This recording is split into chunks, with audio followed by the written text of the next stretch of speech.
नमस्कार मित्रांनो, स्वागत आहे तुमचं आपल्या मुद्दा हक्काच्या या यूट्यूब चॅनलवर.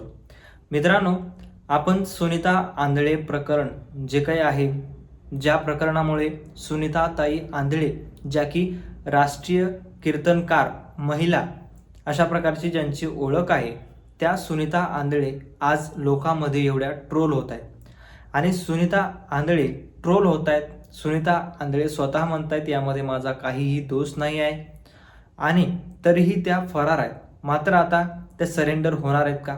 त्यांच्या सरेंडरबाबत नेमकी काय माहिती आहे, किंवा या सुनीता आंधळे प्रकरणामध्ये असं काय घडलं होतं की ज्यामुळे सुनीता ताईला फरार होण्याची वेळ आलेली आहे, हेच तुम्हाला आजच्या या व्हिडिओमध्ये पाहायला मिळणार आहे. नमस्कार, मी रंजित. मित्रांनो, मुद्दा हक्काच्या या यूट्यूब चॅनलवर जर तुम्ही नवीन असाल तर चॅनलला सबस्क्राईब नक्की करा, कारण आपल्या चॅनलवर असेच वेगवेगळे विविध माहितीपूर्ण व्हिडिओज येत राहत असतात. मित्रांनो, आपण जर पाहिलं तर सुनीताताई आंधळे यांची आळंदी येथे एक मोठी वारकरी शिक्षण संस्था आहे.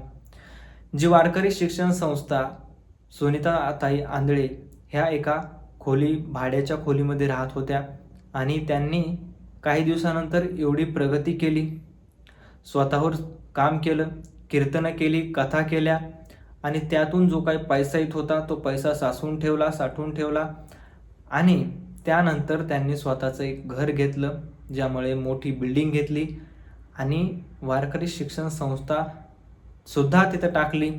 या सगळ्या गोष्टी सगळ्या काही व्यवस्थित चालू होत्या, सगळं काही चांगलं चालू होतं.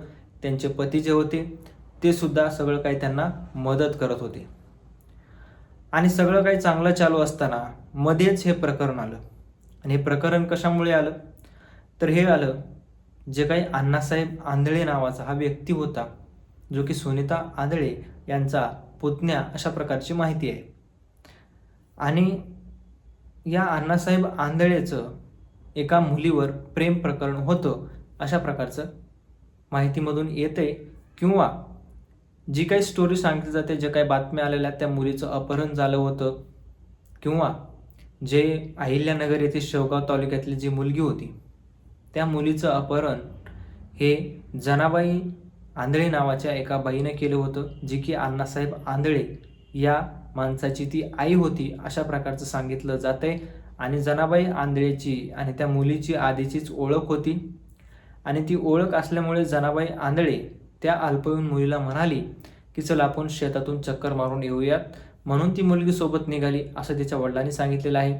आणि ज्यावेळेस ती मुलगी सोबत निघाली त्यावेळेस त्या मुलीला अपहरण करण्यात आलं. 4 चाकी एक काळी गाडी थांबलेली होती आणि त्या 4 चाकीच्या काळी गाडीमध्ये जनाबाई आंधळे या नावाच्या बाईनं ढकलून तिला बसवण्यात आलं. ती मुलगी नकार देत होती, जबरदस्ती तिच्यावर करण्यात आली आणि जबरदस्ती करून तिला बसवण्यात आलं. मग त्यानंतर जो काही अण्णासाहेब आंधळे आणि सुनीता आंधळे यांच्या वारकरी शिक्षण संस्थेमध्ये हे घेऊन गेले. त्या मुलीला घेऊन गेल्यानंतर तिथं त्या मुलीला डांबून ठेवण्यात आलं. डांबून ठेवल्यानंतर त्याचा बलात्कार करण्यात आला, त्याच्यावर अत्याचार करण्यात आले अशा प्रकारच्या बातम्या आल्या. मात्र अण्णासाहेब आंधळे नावाच्या व्यक्तीचा त्यानंतर एक व्हिडिओ समोर आला आणि त्या व्हिडिओमध्ये अण्णासाहेब आंधळे स्पष्ट सांगताना दिसतोय की त्या मुलीचं आणि माझं प्रेम प्रकरण होतं आणि प्रेम प्रकरण असल्यामुळे माझं कुठंतरी लग्न व्हावं त्या मुलीसोबत.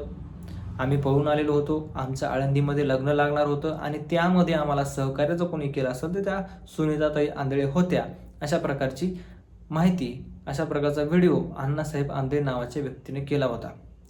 याच्यामध्ये कुठंही काहीही दिसत नाही आहे की या सगळ्या गोष्टी घडलेल्या कुठंतरी खऱ्या असाव्यात किंवा खोट्या असाव्यात. या सगळ्या गोष्टीचा अभ्यास जर करायचा म्हटलं तर पुराव्यासहितच करावं लागेल. आणि यानंतर आता त्याच्या वडिलांनी जे काही सांगितलं, तर वडिलांनी सांगितलं की अण्णासाहेब आंधळे आम्हाला मारण्याच्या धमका देत होता. आम्ही त्या मुलीची सोयरीक जमवत होतो, त्या सोयरिकीला जाऊन त्या पाहुण्याला जाऊन हा त्या मुलीचे वेगवेगळे फोटो दाखवायचा त्याच्यासोबतचे, किंवा काय वेगवेगळ्या गोष्टी ज्या काही अत्याचार केलेल्या होत्या त्या मुलीवर, त्या गोष्टीचे फोटो हा सोयऱ्याला जाऊन दाखवायचा, पाहुण्याला जाऊन दाखवायचा आणि म्हणून आम्हाला याची तक्रार करावी लागली अशा प्रकारचे त्याच्या वडिलांनी माहिती दिलेली आहे. आणि ज्यावेळेस ही माहिती देण्यात आली, ज्यावेळेस या सगळ्या गोष्टी समोर आल्या, त्यावेळेस हे प्रकरण उघडं पडलं आणि सुनीताताई आंधळे यांच्यावर सुद्धा गुन्हा दाखल झालेला आहे. मात्र सुनीता आंधळे यांचे स्टेटमेंट सोशल मीडियावर व्हायरल होत आहे.